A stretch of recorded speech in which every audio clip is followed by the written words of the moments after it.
revenons aux questions théologiques. L'idée de Dieu, par exemple, qu'on se fait, la façon dont on imagine, dont on interprète ce mot, peut influer sur notre perception du monde, et même de notre société, notre humanité, notre terre. Si l'on considère un Dieu premier, ce n'est pas mon cas, je ne peux pas dire qu'il n'existait pas, mais c'est un premier stade, eh bien, toutes les créatures de la création font sens, au même titre. Ils font partie de ce plan divin.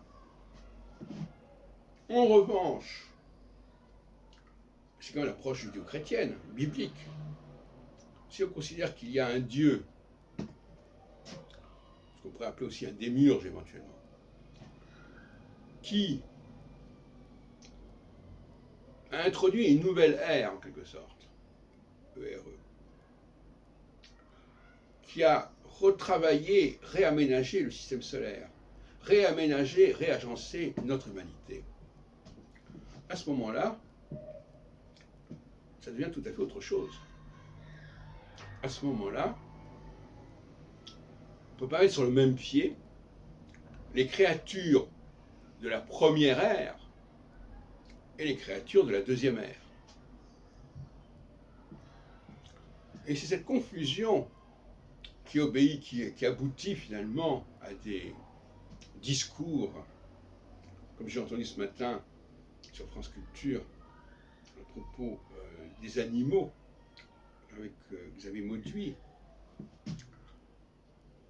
où l'on met sur le même pied les animaux et les humains. Et ça, je crois que c'est tout à fait regrettable. En tout cas, c'est une piste qui me paraît fâcheuse. De la même façon qu'on ne peut pas mettre les Saturniens dans ce système de la création de la deuxième ère au même niveau que les Jupitériens. Et je dirais même qu'à la limite, le droit, la loi n'est pas la même, ne devrait pas être la même dans les deux cas. Parce qu'une question qui se pose, c'est comment ajuster le droit sur l'anthropocosmologie telle que je la définis moi-même par ailleurs.